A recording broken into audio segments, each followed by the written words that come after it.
평안하셨습니까? 살벌한 전쟁터에서 살아나오시는 수고 많으셨습니다. 오늘 주신 말씀의 제목은 이런 교회가 되게 하셔서 그런 바라는 소망으로 제목을 잡아봤습니다. 성경에서 말씀하시기를 교회는 뭐라고 표현합니까? 우리 예수 그리스도의 몸이라고 그렇게 말씀하십니다. 우리 그리스도인들에게는 교회는 매우 중요합니다. 교회를 떠나서 정상적인 신앙생활을 하기란 제가 볼 때는 절대로 불가능하다고 생각합니다.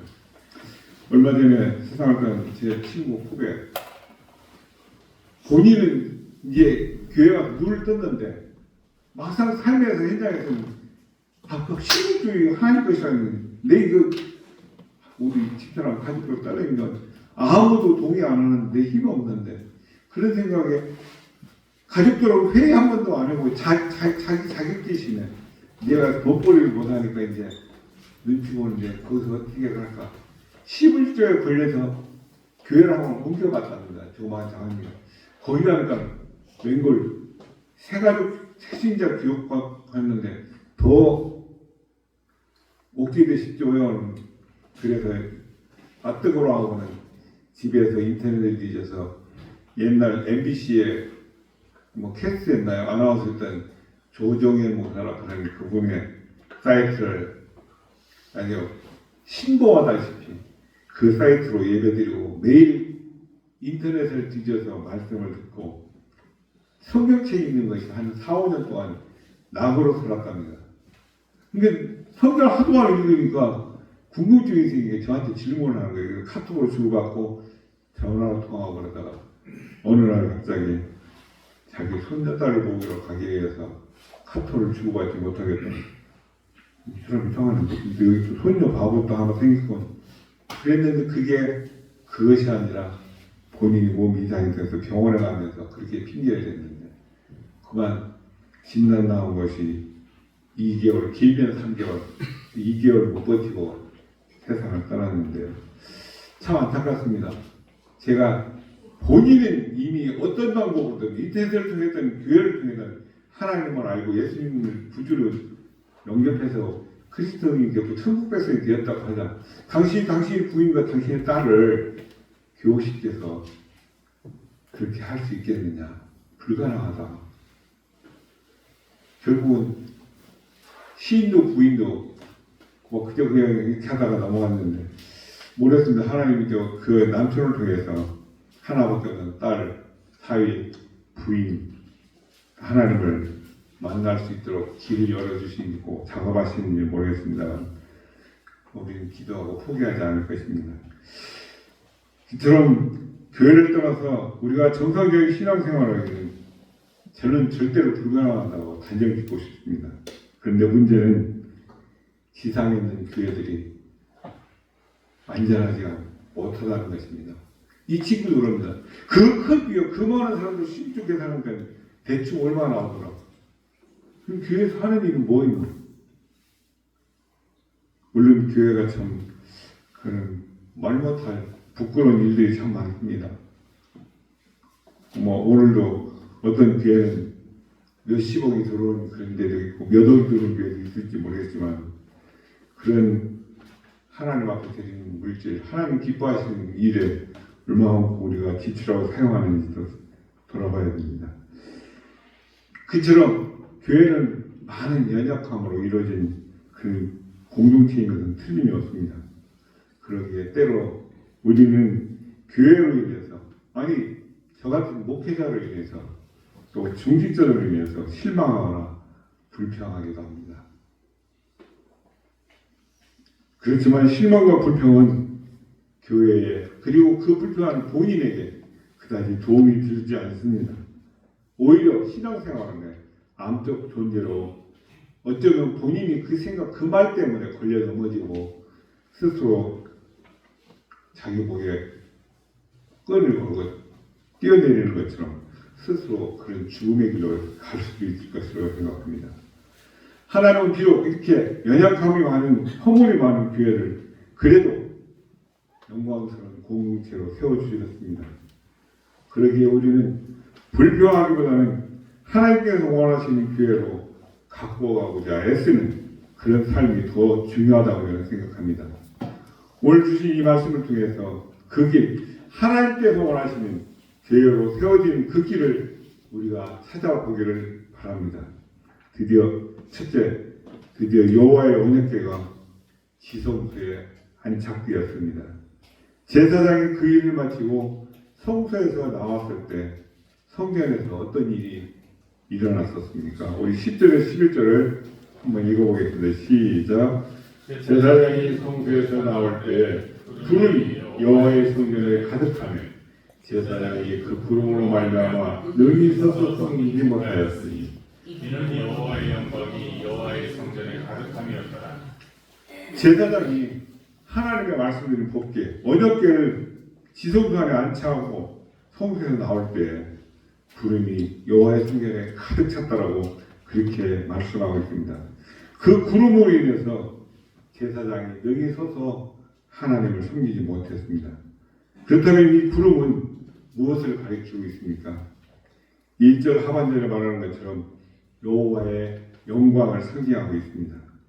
단순한 상징이 아니라 하나님의 영광이 사람들의 눈으로 볼 수 있도록 똑똑히 나타나고 있는 것이죠.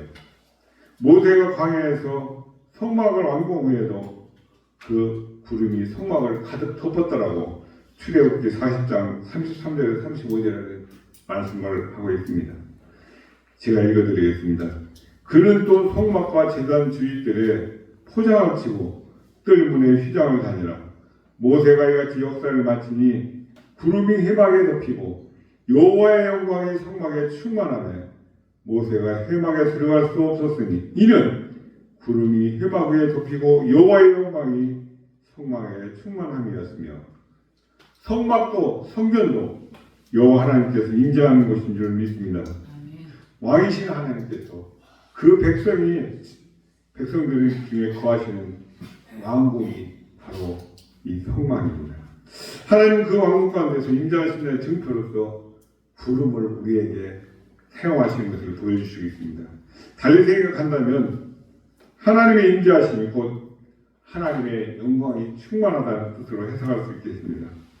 성막과 성전이 교회와 정확하게 일치하지는 않겠지만 하나님의 영광으로 충만해야 한다는 점에서는 저는 동일하다고 봅니다. 그렇다면 교회가 어떻게 하나님의 영광으로 충만할 수가 있겠습니까? 성전에서처럼 성막에서처럼 하나님의 임재가 이미 있으셔야만 되는 것입니다. 예전이나 지금이나 성전이나 교회나 건물이 화려하고 좋기 때문에 하나님께서 임재하시는 것이 아니라는 사실입니다. 하나님은 하나님의 백성이 하나님을 사모하고 진정으로 왕으로 고백할 때 그 백성들 가운데 임재하신 분이신 줄 믿습니다. 따라서 우리 시온성교회가 하나님께서 임재하는 교회가 되려면 저와 여러분이 하나님을 참으로 사랑하고 하나님을 진정한 왕으로 고백하며 믿음 생활에 힘써야 될 줄 믿습니다. 그것이 저와 여러분 모든 성도에게 주어진 거룩한 의무이고 책임인 것입니다. 두 번째로 지성소 안에 안치된 이 언약궤 안에는 무엇이 들어있었습니까? 우리 9절을 한번 읽어볼까요? 9절 시작. 그 궤 안에는 두 돌판 외에 아무것도 없으니 이것은 이스라엘 자손이 애굽 땅에서 나온 후 여호와께서 저희와 언약을 맺으실 때에 모세가 호렙에서 그 안에 넣은 것이더라. 이상하잖아요. 제가 설치라고 들었을 때는 언약궤 안에는 세 가지가 들어있었다고 해요. 언약궤 안에는 이스라엘 자손이 애굽에서 나온 후 여호와께서 그들과 언약을 맺으실 때 모세가 호렙 땅에서 받았던 그 두 돌판밖에 없었다라고 지금 기록하고 있습니다. 그런데 이후 신약 시대에 와서 기록된 신약의 히브리서를 보면 이렇게 말씀하고 있습니다. 히브리서 9장 4절 말씀입니다. 금의 항로와 사면을 금으로 싸는 언약궤가 있고 그 안에 만나를 담은 금 항아리와 아론의 쌍난 지팡이와 언약 돌판이 있고 뭐가 있었어요? 만나를 담은 금 항아리. 두 번째는 아론의 쌍난 지팡이. 근데 이 두 가지가 지금 없습니다. 이 히브리서 기자에 의하면 언약궤안은 분명 만나를 담은 항아리와 아론의 쌀난 지팡이 그리고 오늘 말씀에 기록된 언약의 두 돌판이 있다고 말씀합니다. 근데 왜 오늘 본문은 어떻게 해서 이 한 가지밖에 없다고 말씀하시죠? 출애굽기 16장 33절과 민수기서 17장 10절을 생각한다면 이 광야 시절에 언약궤 안에 만나가 담긴 항아리와 아론의 지팡이가 있었던 것은 사실인 것 같습니다. 그렇지만 어찌된 여인인지는 모르겠지만 성경에 언약궤가 안치될 그 상황에 존재하지가 않았다는 것이죠.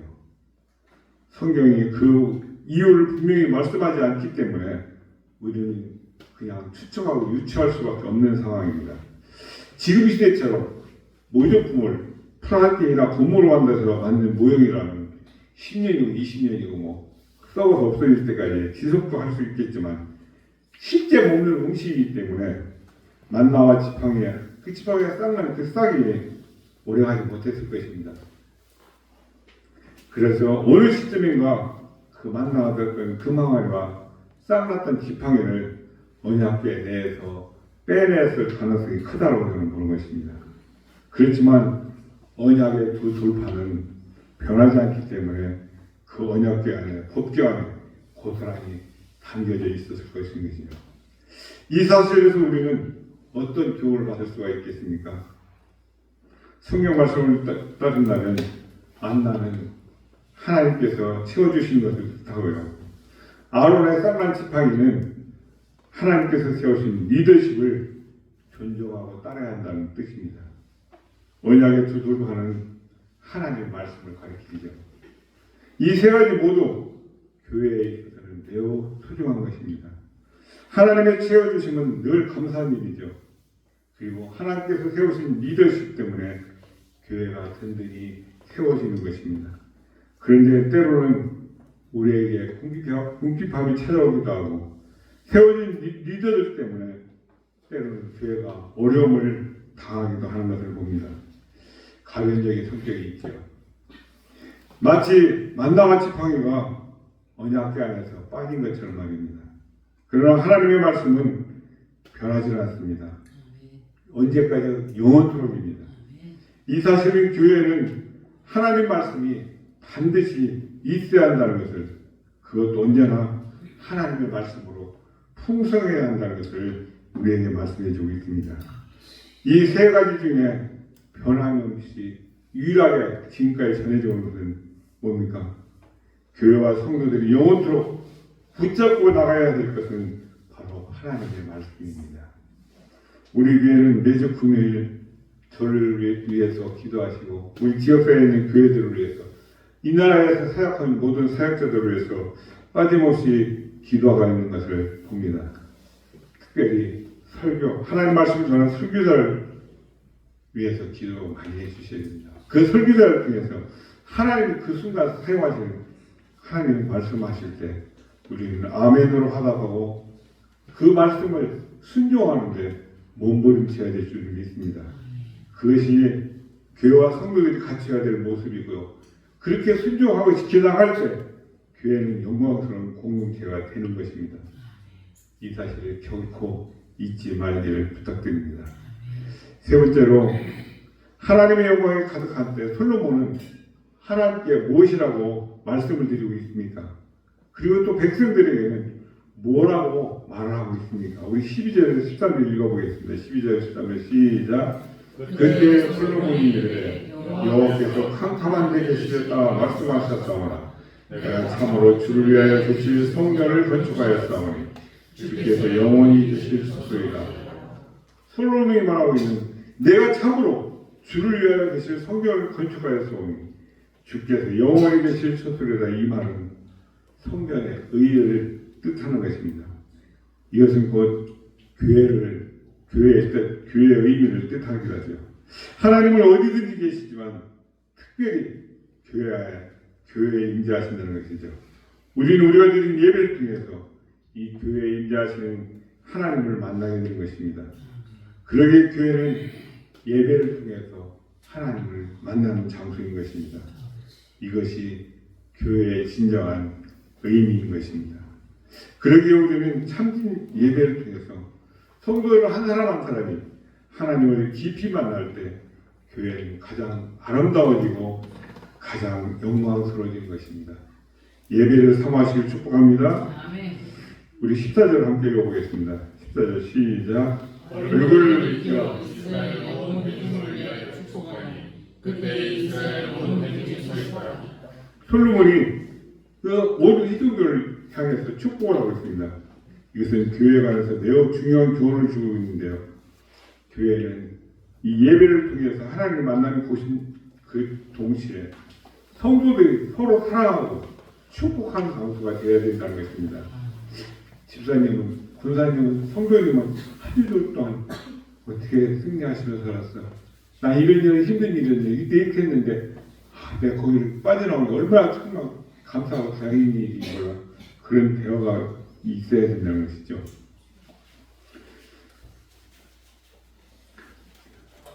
십자가가 가로목과 세로목에 딱 마주쳐서 만나서 이루어지는 것처럼 교회는 하나님과의 관계 그리고 성도 간의 서로의 관계가 조화를 이루어야 되는 것입니다. 우리 시온성교회가 그런 교회가 되기를 소망하고 축복합니다. 그런데 오늘 솔로몬이 축복하고 있는 내용은 사실 하나님이 행하실 그 일을 고백하고 있는 것으로 봅니다. 우리 15절을 함께 읽어보겠습니다. 시작. 왕이 이르되 이스라엘 하나님 여호와를 통촉할지로다. 여호와께서 그의 입으로 내 아버지 다윗에게 말씀하신 것을 이제 그의 손으로 이루셨도다. 이르기를. 분명 하나님께서 행하신 일을 고백하고 있는 그 내용인데 왜 성경은 이것을 축복이라고 말하고 있을까요? 성경에서 말하는 진정한 축복은 단지 서로에게 잘되라고 덕분해주는 것이 아니기 때문에 그렇습니다. 진정한 축복은 하나님께서 행하신 일을 서로 고백하면서 하나님을 높이는 것이라는 것이죠. 하나님이 행하신 일을 기억하고 감사하면서 더욱더 하나님을 잘 섬기자고 권면하는 것이 진정한 축복인 것입니다. 아멘. 집사님, 권사님, 성도님, 우리 교회에서 아니 이 거창 땅에서 아니 이 대한민국에서 가장 하나님이 기쁘시게 하는 그런 성도 되시기를 축복합니다. 그런 복은 그 사람 인생 다 상상을 초월하는 하나님께서 인도하심이 있을 줄 믿습니다. 그래서 이 점을 우리가 깊이 생각하면서 하나님께서 기뻐하신 그 방식대로 우리는 사람들을 축복하는 우리 시온교회 성도들 되시기를 축복합니다. 마지막 네 번째, 솔로몬이 제단 앞에서 하나님께 뭐라고 말씀을 드리고 있습니까? 우리 22절, 24절을 읽어보겠습니다. 이렇게 말하고 있네요. 시작. 솔로몬이 여호와의 제단 앞에서 이스라엘의 온 회중과 마주서서 하늘을 향하여 손을 펴고 이르되 이스라엘 하나님 여호와여 위로 하늘과 아래로 땅에 주와 같은 신이 없나이다. 주께서는 온 마음으로 주의 앞서 행하는 종들에게 언약을 지키시고 은혜를 베푸시나이다. 주께서 주의 종 내 아버지 다윗에게 하신 말씀을 지키사 주의 입으로 말씀하신 것을 손으로 이루시니 오늘과 같으니이다. 솔로몬이 여호와 하나님 제단 앞에서 손을 펴고 말하고 있습니다. 이것은 손을 들고 하나님 앞에 기도했다는 그런 의미일 것입니다. 기도 내용이 23절과 24절입니다. 그리고 25절, 26절에서 또 기도가 이어지는 것을 봅니다. 이스라엘의 하나님 여호와여 주께서 주의 종 내 아버지 다윗에게 말씀하시기를 내 손이 자기 길을 삼가서 내가 내 앞에서 행한 것 같이 내 앞에서 행하기만 하면 내게서 나서 이스라엘 왕이 앉을 사람이 내 앞에서 끊어지지 아니하리라 하였사오니 이제 다윗을 위하여 그 하신 말씀을 지키시옵소서. 그런즉 이스라엘 하나님이여 원하건대 주는 주의 종 내 아버지 다윗에게 하신 말씀이 확실하게 하옵소서. 하나님 약속 지키십시오. 저도 지키겠습니다. 이 솔로몬의 기도는 26절에서 끝나지 않습니다. 무려 52절까지 계속 이어지고 있는데요. 그 핵심이 바로 29절에서 30절입니다. 우리 함께 읽어볼까요? 29절에서 30절 시작. 주께서 전에 말씀하시기를 내 이름이 거기 있으라 하신 곳이 성령 향하여 주의 눈이 주야로 보시오며 주의 종이 이곳을 향하여 비는 기도를 들으시옵소서. 주의 종과 주의 백성 이스라엘이 이곳을 향하여 기도할 때 주는 그 간구함을 들으시되 주께서 계신 곳 하늘에서 들으시고 들으시사 하여 주옵소서. 솔로몬 자신과 이스라엘 백성들이 성전을 향하여 기도할 때 그 기도를 하나님께서 들어주시고 응답해 주시기를 바란다는 것이 말씀의 핵심입니다. 성전은 기도하는 것입니다. 우리 주님도 말씀하셨죠. 뭐라고요? 성전을 가리켜서 말씀하실 때 우리 마가복음 11장 10절에 이에 가르쳐 이르시되 기록된 바 내 집은 만민이 기도하는 집이라 칭함을 받으리라 하지 아니하느냐. 너희는 강도의 소를 만들었도다 하시네. 주님께서 입성하실 때 성전하는 장사치로 마치 5일장 무슨 도깨비 시장 하는 것처럼 그런 상황을 보시고 주님께서 하셨던 말씀입니다. 성전에서 기도할 때 하나님은 그 기도를 들으시고 응답해 주실 줄 믿습니다. 특별히 우리는 참된 성전이신 예수님을 모셔서 그 예수님의 이름으로 우리는 하나님께 기도를 드립니다. 우리 직장에서 결제할 때 결제 서류에 사인을 누가 사인했느냐? 병원에서 병원장이 최고지요. 학교에서 교장선생님이 최고입니다. 근데 말단 직원이 사인은 기한서 작성은 구급 사무원 홍수는 이런 게 밑에 사인이 교장선생님 사인을 했으면 교장선생님 이거 누가 있다 했어요 그랬어. 근데 하나님의 법칙은 그게 아닙니다. 예수 그리스도의 이름으로 구하면 하나님 다 결제 통과합니다. 아멘. 목사의 이름으로, 전우님 이름으로, 권사님 이름으로, 집사님 내 이름으로 기도하는 것이 아니라 예수 그리스도의 이름으로. 마치 우리 각자가 똑같은 우비를 입는 것처럼 예수 그리스도의 이름으로 포장해서 각자의 소원을 올려드리는 것입니다. 이해를 하시는지 모르겠습니다만 무엇보다도 교회가 예수님의 몸이라는 사실을 기억해 주시기 바랍니다. 우리는 교회에 모여서 기도할 때도 개인 기도 중요하겠지만 교회적으로 기도해 주세요. 그래서 대표 기도하시는 분은 훈련입니다. 내 평상시 내가 원하는 말, 내 개인적인 기도는 얼마든지 집에서나 교회에서나 아무 때나 하실 수 있지만 예배 시간에 이 예배 시간에 간절히 필요한 게 뭐겠나? 하나님의 은혜가 임해서 우리 각자가 하나님의 임재하심을 충만히 받고 느껴서 회개할 거 회개하고 고칠 거 고치고 하나님의 은혜 속에 잠기는 것입니다. 그래서 대표 기도하시는 분들은 미리 광고를 해서 다음 주에 순서입니다. 일주일 동안 적나라하게 마음 갖추고 일주일 동안 기도하시고 연습하면 아무리 초보자도 적어서 줄이고 줄이다 보면 주일 아침에도 버벅거리는데 와서 실제 기도 시간에 하나님을 쭉 이끌고 가시는 것을 느끼게 되는 것입니다.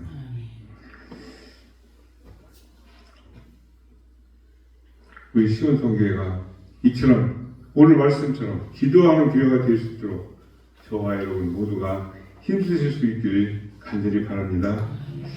우리가 살펴본 이 말씀을 통해서 우리가 배운 교훈 중 우리 시온성교회에 있어서 가장 부족한 점이 무엇이라고 생각되십니까? 그 부족한 점을 극복하기 위해서 저와 여러분 각자가 힘써야 할 일은 무엇인지 생각해 보시기 바랍니다. 저는 나 한 사람, 우리 각자 한 사람 한 사람이 건강한 성도가 되는 것이 우리 교회가 건강한 교회가 되는 지름길이라고 생각합니다.